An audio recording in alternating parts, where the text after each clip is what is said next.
உயிர் தமிழுக்கு கடந்த ஒரு வாரமாக அமீர் இந்த படத்துக்கு எந்த அளவுக்கு மெனக்கட்டு ப்ரமோஷனுக்கு வந்தார் அப்படிங்கிறது நம்மளுக்கு தெரியும். ஓகேங்களா? ஏன்னா நைட்டு 3 மணி வரைக்கும் மனுஷன் ப்ரமோஷன் பண்ணிட்டே இருந்தார். ஏன்னா இந்த படத்துடைய வேல்யூ அதிகப்படுத்தணும் அப்படிங்கிறதுக்காக. தேட்டரே பெருசாக கிடைக்கல அப்படிங்கிற ஒரு விஷயமும் சொல்லியிருந்தாங்க. ஆனால் இப்போ சமீப காலங்களில் தேட்டர்லாம் ஓரளவுக்கு கொஞ்சம் ஃபில் ஆகிடுச்சு அப்படிங்கிற ஒரு விஷயமும் சொல்லியிருந்தாங்க. ஃபைனலாக படம் வந்து ரிலீஸ் ஆகிருக்கு. இந்த படம் எப்படி இருக்குது அப்படிங்கிறதான் பார்க்க போகிறோம். உயிர் தமிழுக்கு இது ஒரு அரசியல் படமா அப்படின்னு கேட்டால் ஆமாம். ஆனால் சீரியஸான நோட்டான்னு கேட்டால் அது கிடையவே கிடையாது. அமைதிப்படை ரேஞ்சான்னு கேட்டால் அமைதிப்படையை அப்படி டச் பண்ண ட்ரை பண்ணியிருக்காங்க. அதுவே ஒரு மிகப்பெரிய ஒரு விஷயம். ஒரு பொலிட்டிக்கல் சேட்டையர் வந்து ரொம்ப நாள் ஆகுதுல்ல. ஸோ அந்த வகையில் இது முழுக்க முழுக்க பொலிட்டிக்கல் சேட்டையர். ஆனால் பொலிட்டிக்கல் மட்டுமானு கேட்டால் அதுவும் கிடையாது. இவர் ஏன் அரசியலுக்கு போகிறாரு அப்படிங்கிற விஷயத்தை பார்த்தா உயிர் தமிழுக்கு, தமிழ் அப்படிங்கிறது தான் ஹீரோயினோட பேர். தமிழுக்காக தான் அரசியலுக்கு வருவார். அங்கே சில பிரச்சனைகள்லாம் நடக்கும். அரசியல் பாலிட்டிக்ஸ் எப்படிலாம் சில வேலைகள் பண்ணுமோ அதுமாரி ஒரு வேலைகள் பண்ணுது. ஓப்பனிங்கே வந்து பார்த்திங்கன்னா ஒரு ஆக்சிடெண்ட். அந்த ஆக்சிடெண்ட்டுக்கு காரணம் அமீர் தான். அந்த ஆக்சிடெண்ட் ஆனது யாருன்னு பார்த்தீங்கன்னா நம்ம அனந்தராஜ், ஹீரோயினுடைய அப்பா. ஹீரோயினோட அப்பாவை கொண்டது அமீர் தான். காரணம் லவ்வுக்காக, அதாவது அவர் ஒத்துக்க மாட்டார் அப்படிங்கிறதுக்காக கொண்டுட்டார் அப்படிங்கிற விஷயம் சொல்லுவாங்க. ஸோ அதுலேருந்து ஃப்ளாஷ்பேக் போகுது. ஃப்ளாஷ்பேக்கில் இவர் எப்படி வந்து அரசியல்வாதி ஆனார், கேபிள் டிவி வச்சுருக்க அமீர் எப்படி ஒரு அரசியல்வாதியாக மாறினார் அப்படிங்கிறத வந்து சொல்லியிருப்பாங்க. நம்ம இமான் அண்ணாச்சி தான் வந்து அமீருடைய மாமா. அந்த மாமாவுக்கும் ஒரு ரீசன் ஒன்று இருக்கும், எப்படி மாமா வானார் அப்படின்னு சொல்லிட்டு. அங்கங்கே டைலாக்ஸ் வந்து பார்த்திங்கன்னா செம்மையாக பிளாஸ்டாக இருந்துச்சு. ஏன்னா பொலிட்டிக்கல் செட்டையர்னாலே வந்து பார்த்திங்கன்னா சில டைலாக்ஸை யூஸ் பண்ணி தான் ஆகணும். அண்ட் இங்கேயுமே வந்து பார்த்திங்கன்னா சமாதியில் தியானம் பண்ண ஆரம்பித்தாங்க. ஆமாம், பொலிட்டிக்கல்னாலே இந்த விஷயத்தை உள்ளே வைக்கணும் அப்படிங்கிற மாதிரி தான் இருந்துச்சு. சில சாங்ஸை வந்து கொஞ்சம் அவாய்ட் பண்ணியிருந்துருக்கலாம் அப்படின்னு தோணுச்சு. அந்த அமீர் சாருக்கு ஏன் இவ்வளோ மேக்கப்? அவர் நார்மலாகவே நல்லா இருப்பார். அவருக்கு அதிக மேக்கப் வந்து தெரிஞ்ச மாதிரி எங்களுக்கு ஃபீல் ஆனிச்சு. பார்த்தா எங்களுக்கு ஃபீல் ஆகும்போது என்னென்னா, அமீர் சாருக்கு ஏன்ப்பா இவ்வளோ மேக்கப் ஏன்ப்பா போட்டிருக்கீங்க அப்படிங்கிற மாதிரி தான் இருந்துச்சு. அதர்வைஸ் இந்த படம் வந்து ஒரு மாதிரி ஜாலியாக தான் வச்சு. ஃபஸ்ட் ஹாஃப் போனதே தெரியல. ஃபஸ்ட் ஹாஃப் வந்து ஒரு சரவெடி டப்பன்னு போயிடுச்சு. செகண்ட் ஹாஃப் வந்து ஸோ சின்ன சின்ன விஷயங்கள்லாம் அப்படியே கொஞ்சம் நம்மளை ஸ்லோவாகும். இந்த கொலை, அதுக்கப்புறம் திரும்பி ஒரு எலெக்ஷனு, இது மாதிரியான விஷயங்கள்லாம் வந்து கொண்டு போயிட்டுருப்பாங்க. அமீர் ஜெயிப்பாரா மாட்டாரா அப்படிங்கிற ஒரு விஷயம் இருக்குல்ல. முழுக்க இது லவ் பாலிடிக்ஸ் சட்டையர் அப்படின்னு எடுத்துக்கலாம்.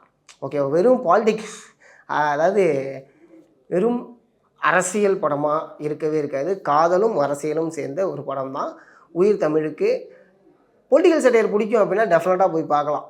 நிறைய விஷயத்தை வந்து பேசியிருக்காங்க. நிறைய டைலாக்ஸாகவுமே ஒர்க் அவுட் ஆகிருந்துச்சு. நிர்மலா தேவி அப்படின்னு ஒரு டைலாக் ஒன்று வரும். அந்த இடத்துல இமான் அண்ணாச்சி சொல்லக்கூடியப்பா இவ்வளோ சீரியஸாக இருக்கும்போது உனக்கு இந்த ஜோக்கு தேவையாப்பா, பிறகு ஃபோன் அடித்து கேளு அப்படிம்பாரு. ஸோ அமீருடைய தோரணை வந்து செமையாக இருந்துச்சு. ராஜன் ஒரு இடத்துல வருவார். அமீருடைய ராஜன் தன்மை வந்து ஒரு இடத்துல வெளிப்படும். அந்த பஸ், அதாவது ஜெயிலுக்கு அழைச்சிட்டு போகும்போது ஒரு வேனில் அழைச்சிட்டு போவாங்களே, அந்த வேனுக்குள்ளே நடக்கக்கூடிய ஒரு ஃபைட் சீக்வன்ஸ் செம்மையாக ஒர்க் அவுட் ஆகிருந்துச்சு. அது சூப்பராக எடுத்திருந்தாங்க அந்த ஃபைட் சீக்வன்ஸை. அந்த இடத்துல நமக்கு வந்து ராஜனா அமீர் தெரிவார். எம்ஜிஆர் பாண்டியனாக தெரிய மாட்டார், ராஜனா தெரிவார்.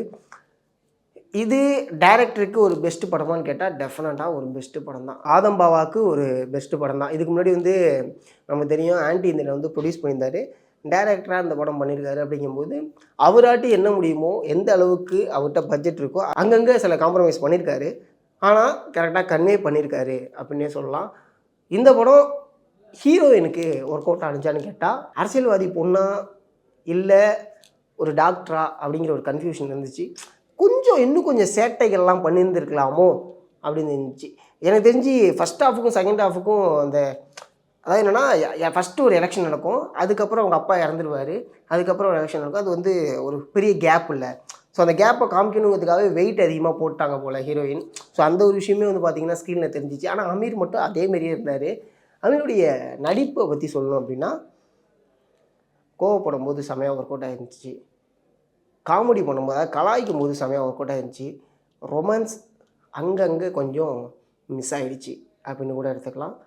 இது ஒரு கம்ஃபர்டபுள் வாட்ச் மூவியான்னு கேட்டால், பொலிட்டிக்கல் சட்டையர் பிடிச்சவங்களுக்கு, அரசியல் விமர்சனம் பண்ணுறவங்களுக்கு, அரசியலை பற்றி தெரிஞ்சவங்களுக்கு, அரசியல் பிடிக்கும் அப்படின்னு நம்புகிறவங்களுக்கு, அரசியல்னால் என்ன தெரிஞ்சுக்கணும்னு நினைக்கிறவங்களுக்கு, ஒரு ஜாலியான படம் பார்க்கணுன்னு இருக்கிறவங்களுக்கு இந்த படம் கண்டிப்பாக பிடிக்கும்.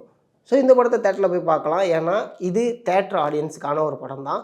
ஏன்னா அங்கே விடக்கூடிய ஜோக் வந்து ஒருத்தன் சிரித்து அப்படியே டப்புன்னு அப்படியே கனெக்ஷனில் தான் வந்து அந்த ஜோக் வந்து ஒர்க் அவுட் ஆகும்.